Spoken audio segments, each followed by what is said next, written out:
वृश्चिक राशि वाले मेरे मित्रों, आप सभी को मेरा प्यार भरा नमस्कार। मैं हूं आपका अपना ज्योतिष एवं तांत्रिक डॉक्टर रोशनानंद महाराज। मित्रों, कैसे हैं आप सब? माता कामाख्या की कृपा से आप सब अच्छे होंगे, घर पे सब कुशल मंगल होगा। तो मित्रों, आपकी कुंडली से एक बेहद ही डरावनी और अद्भुत संकेत निकल कर आ रही है। जो संदेश आपकी कुंडली दे रही है ये बेहद ही खास, बेहद ही विशेष और बेहद ही महत्वपूर्ण है। तो मित्रों, ये विषय खास भी है, महत्वपूर्ण भी है और अद्भुत भी है, क्योंकि मेरे मित्रों ये संकेत है तुम घुटनों के बल रेंगने वाले हो। बस ये एक चीज़ बना बर्बादी का कारण। आखिरकार मेरे मित्रों, वे एक चीज़ क्या है जो आपकी बर्बादी का कारण बना है? और वही एक चीज़ ऐसा है जिन्होंने आज आपके पूरे परिवार को रास्ते पर लाकर खड़ा कर दिया है। बर्बादी का मुख्य कारण और मुख्य वजह वही एक चीज़ है। और ये एक चीज़ क्या है, इसे जानना आपके जीवन के लिए बेहद ज़रूरी है। अगर आप नहीं जानते हैं तो शायद आप शारीरिक कष्टों में पड़े रहेंगे, मानसिक रूपों से परेशान रहोगे और आर्थिक रूप से आप जूझते रहोगे। शारीरिक, आर्थिक, मानसिक रूपों से आप बेहद परेशान रहोगे और सामाजिक स्थिति भी आपकी खराब होती चली जा रही है। रिश्ते भी आपके टूटते बिखरते जा रहे हैं। दिन प्रतिदिन आप हर एक रिश्ते को खो रहे हैं, हर अपने एक व्यापार को खो रहे हो, हर एक संबंध को आप दिन प्रतिदिन खोते जा रहे हो। आखिरकार ये एक चीज़ क्या है? इसलिए मेरे मित्रों, आप इस कार्यक्रम को अंत तक अवश्य देखिएगा और समझने का प्रयास करिएगा, क्योंकि ये एक चीज़ को आज जानना है और समझना है और इनका उपाय भी साथ ही साथ करना है। अगर आप इनका उपाय नहीं करते हैं तो ये एक चीज़ आपके ऊपर भारी हो जाएगा और ये भी बची खुची ज़िंदगी है वे सब नष्ट और बर्बाद कर डालेगा इन्होंने। क्योंकि मेरे मित्रों, आप पहले से ही बहुत परेशान हो, लेकिन वर्तमान में आप और भी परेशान हो। मित्रों, जादू टोना करवा दिया तुम्हारे ऊपर, ऐसा लगता है तुम्हें लगता है कि किसी ने तुम्हारे ऊपर जादू टोना करवा दिया है। तुम्हारे घर में किसी ने जादू टोना करवा दिया है। किसी ने तुम्हारे घर की मिट्टी ले गई है, किसी ने तुम्हारे घर से अनाज ले गए हैं, किसी ने तुम्हारे बाल काट के ले गए हैं, किसी ने तुम्हारे कपड़े चुरा कर ले गए हैं। ऐसा तुम्हें लगता है, तुम्हें ऐसा लगता है कि ये व्यक्ति हमारे घर आए हैं, तब से हमारे जीवन में परेशानी आ रही है। ये औरत हमारे घर में आए हैं, तब से हमें परेशानी हो रही है। इन्होंने मेरे घर से मिट्टी या अनाज लेकर गया है, तब से हमारे जीवन में परेशानी और दुखों का पहाड़ टूट पड़ा है। ये आपके मन में हमेशा चलते रहता है और ऐसा ही विचार तुम्हारे मन में आता है। तुम्हारे मन में हमेशा इन बातों को घूमते रहना ये बेहद ही अद्भुत है। यानी कि ये सभी बातें तुम्हें खाई जा रहा है और आप बेचैन होते जा रहे हो, घबराहटें आपकी बढ़ती चली जा रही है और आप दिन प्रतिदिन सूखते चले जा रहे हो। आप भी सोचते हो कि आखिरकार हमारे जीवन में ऐसा क्या हो गया, किसकी नज़र लग गई कि हंसता खेलता जीवन और हंसता खेलता पूरा परिवार बर्बाद हो गया, सड़क पे आ गए हम सब। रोज़ आप किसी न किसी को कारण बनाते हो और ढूंढते हो कि आखिरकार वजह क्या है, लेकिन वजह आपके जीवन काल में कुछ और ही है। आप अगर सुन लेंगे वजह तो माथा पकड़ के बैठ जाओगे, आपके पैरों तले ज़मीन खिसक जाएगी। इसलिए आप इस कार्यक्रम को पूरा वैसे देखिएगा। मित्रों, चलने में ऐसा लगता है कि गिर जाओगे। सर भारी भारी रहता है तुम्हारा और मन अशांत रहता है। मन में बेहद ही भटकाव रहता है। अगर तुम इस स्थान पर बैठे हो तो तुम्हारा मन और ध्यान कहीं और है। बड़े बड़े दुनिया, बड़े बड़े शहरों का सैर कर रहा है, लेकिन जैसे ही वे वापस आपके पास आता है तब तक आपका माथा, शरीर और गर्दन भारी हो जाता है। आखिरकार ये भटकाने वाला कौन है? जैसे ही आप भोजन करके रात में सोने जाते हो, एक अद्भुत और विचित्र सपने आता है और सपने में आकर बहुत कुछ दिखा जाता है। कभी आपके बच्चे को आशीर्वाद देता है तो कभी आपके बच्चे को छीन कर ले जाता है। कभी आप अपनी आंखों के सामने अपने बच्चों की हत्या होते हुए देखते हो, कुचलते हुए देखते हो, मसलते हुए। कभी पत्नी आपके नज़र से दूर हो जाती है तो कभी पति गायब हो जाते हैं। यानी आपके जीवन को ऐसे तबाह और बर्बाद कर रहा है कि आप कभी कल्पना नहीं कर पाएंगे। इतने बुरे सपने और गंदे सपने आप देख रहे हैं और ये शक्ति आकर परेशान कर रही है। ये जो चीज़ें हैं ये सपने में आपको जीने नहीं दे रहा है। रात में लगभग 3 से 4 बार नींद खुल जाती है और अचानक डरावने सपने देखते हो और आपकी आंखें खुल जाती है, फिर दोबारा नींद नहीं आती है। रात रात भर आप बैठ के गुजार रहे हो। कभी आपने सोचा नहीं कि आखिरकार जीवन में क्या चल रहा है। कई बार आपने कई सारे तांत्रिक क्रिया वाले लोगों के पास, साधु संत अघोरी मौलाना के पास गए, लेकिन उन्होंने कुछ साफ नहीं बताया। उन्होंने कह दिया कि बेटा तुम्हारे घर में कुछ नहीं हुआ है, लेकिन बेटा तुम्हारे घर में अद्भुत खेलें चल रही है। बेवजह का कलेश होना ये बड़ा संकेत देता है। कभी घर से जानवर मर जाना या किसी का गायब हो जाना या मरे हुए छिपकली या मरे हुए पक्षी का घर में मिलना, ये बेहद ही अशुभ होता है। ये तुम्हें कई बार संकेत दिया लेकिन तुम संभल नहीं पाए और इसे जान नहीं पाए। जब धीरे धीरे परेशानी तुम्हारे जीवन काल में आगे बढ़ने लगी और तुम्हें परेशान करने लगा, तब तुमने समझा कि आखिरकार हमारे घर में कुछ है, हमारे परिवार में कुछ है जिन्होंने हमें परेशान कर रहा है, जो हमें तोड़ने का प्रयास कर रहा है, जो हमें मरोड़ने का प्रयास कर रहा है।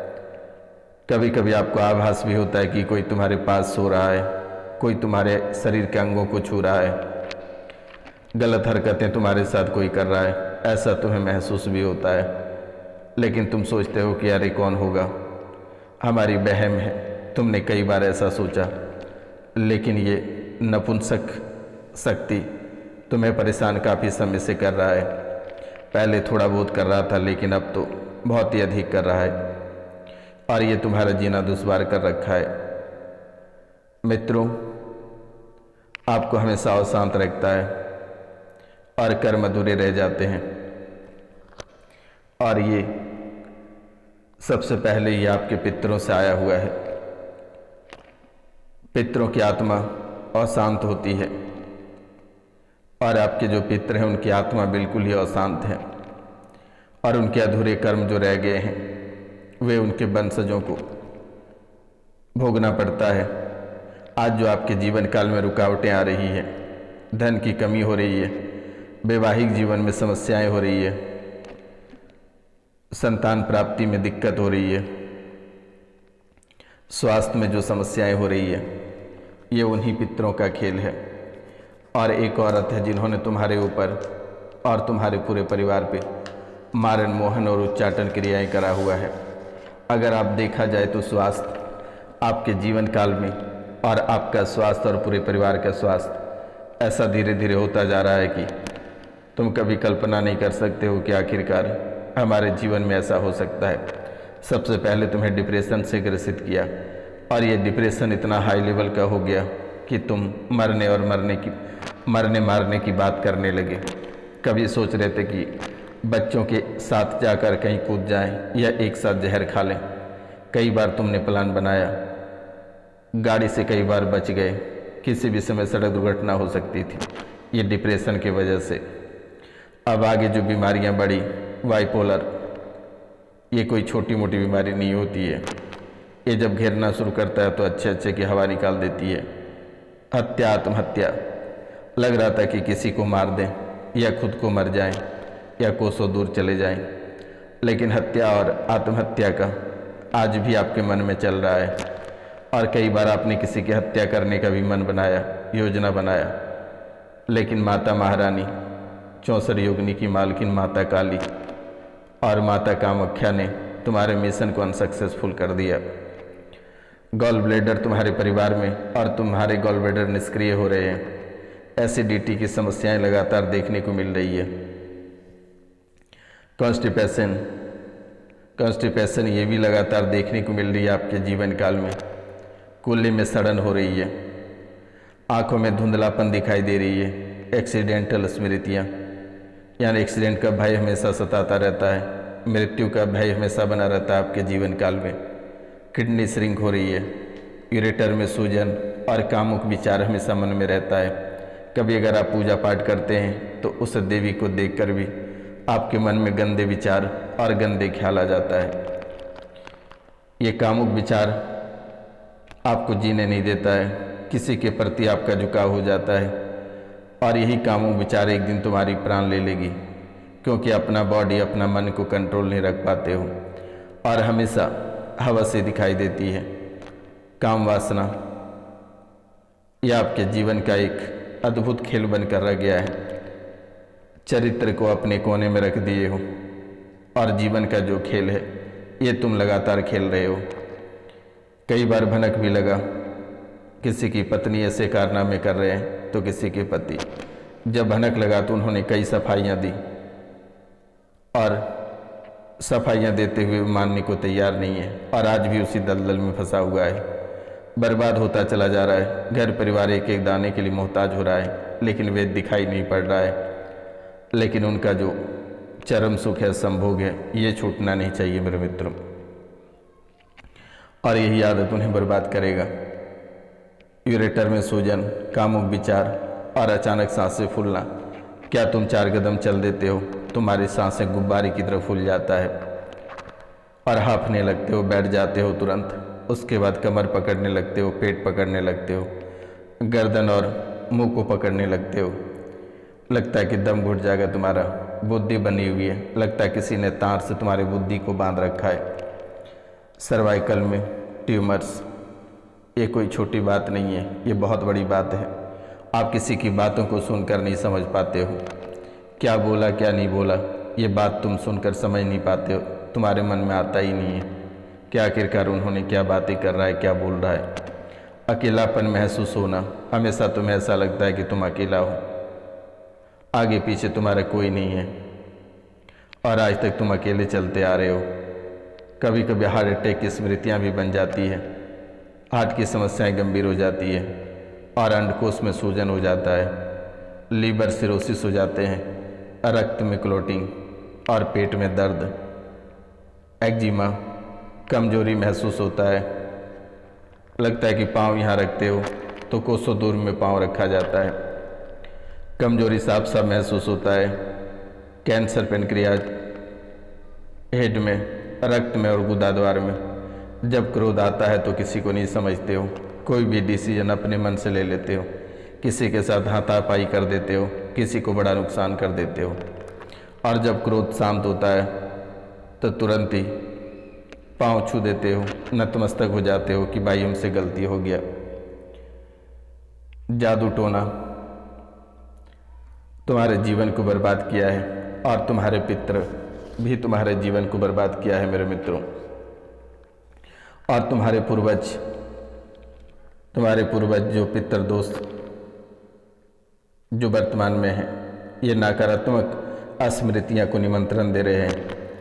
तुम्हारे जीवन में कोई ना कोई अनुभव होता है जो मन और शरीर दोनों पर गहरी छाप छोड़ता है, जैसे किसी अपने का खोजना या अपमान, धोखा या बचपन की कोई पीड़ा या बीमारी। ये घटनाएं केवल बीत नहीं जाती बल्कि मन में एक गहरी स्मृति बनकर बैठ जाती है और वही बनती है नकारात्मक शक्तियाँ। बुद्धि जकड़न, यानी कि आपके बुद्धि को जकड़ कर रखता है, काम नहीं करने देता है। कभी आप काम करने के लिए सोचते हो, आगे बढ़ने के लिए सोचते हो तो आपके मन में गलत विचार और गलत ख्याल डाल देता है। आपकी सफलता को बार बार रोकने वाला कोई और नहीं, आपके पितर ही हैं। पूर्वज दोष और नकारात्मक स्मृतियों से पड़ने वाले प्रभाव, धन का ना टिकना, वैवाहिक जीवन में कलेश, विवाह में देरी, संतान में प्राप्ति में बाधा, यानी कई सारी समस्याएं एक साथ देखने को मिल रही है। लेकिन अब भी आपको डरना नहीं है। जब तक ये रोशनानंद महाराज जीवित है तब तक कोई तुम्हारा बाल बाका नहीं कर सकता है। अगर तुम्हारा बाल बाका कोई करता है तो उसका जीना तो सुबह रोशनानंद महाराज कर देगा। तुम्हें चिंता करने की बात नहीं है। तुम्हें एक मंत्र में दे देता हूँ, तुम उस मंत्र को सुबह और शाम जप करना है। मंत्र है सतनमो आदेश गुरु जी को। आदेश ओम गुरु ओम नाथ निरंजन भैरव देवता, त्रिदेव करते सेवा सप्त समुंदर सप्त नीर। ताहाँ बैठा भैरव वीर मढ़ी मसान में लाग गया ध्यान। मन पवन में हंसाल्या पिंड ब्रह्मांड अंतवासा।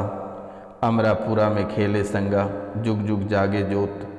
जागी लख 84 भैरव राखी, कानों कुंडल भगवा भेष। अंग बबूती काले केस, खंजर में खाए मसान में जाए। कौन भैरव की पूजा मेटे, राजा मेटे राजपाट से जाए। प्रजा मेटे दूध पूत से जाए, जोगी मेटे ध्यान से जाए। अला बला को भखे पापी, पाखंडी को भखे जति सती को रख चलो। चलो भैरव मंत्र गुरु की शक्ति हमारी भक्त। इतना जाप संपूर्ण भया सत्य नाम आदेश गुरु को ओम ओम ओम फट स्वाहा। फिर से एक बार मंत्र को मैं आपको बता देता हूँ। सतनमो आदेश गुरु जी को आदेश। ओम गुरु जी ओम नाथ निरंजन भैरव देवता, त्रिदेव करते सेवा सब समुंदर सप्त नीर। ताहाँ बैठा भैरव वीर मढ़ी मसान में लाग गया ध्यान। मन पवन में हंसाल्या पिंड ब्रह्मांड अंतवासा। अमरापुरा में खेले संगा जुग जुग जागे ज्योत लागी। लागी लख 84 भैरव राखी, कानों कुंडल भगवा बेस। अंग भभूति काले केस, खंजर में खाए मसान में जाए। कौन भैरव की पूजा मेटे, राजा मेटे राजपाट से जाए। प्रजा मेटे दूध पूत से जाए, जोगी मेटे ध्यान से जाए। अला बला और भके पापी, पाखंडी को भके जति सती को रख चलो। भैरव मंत्र गुरु की सख्त हमारी भक्त। इतना जाप संपूर्ण भय सत्य नाम आदेश गुरु को ओम ओम फट स्वाहा। इस मंत्र को जप कर लेना बेटा, तुम्हारे पितृ प्रेत सप्तुति बोलने लगेंगे और तुम्हारे जीवन काल में कभी लौट कर नहीं आएगी। तो आज का कार्यक्रम यहीं तक था बेटा। मिलते हैं हम आपसे अगले वीडियो में, तब तक लिए जय हिंद जय भारत। अपनों और अपने पूरा परिवार का ख्याल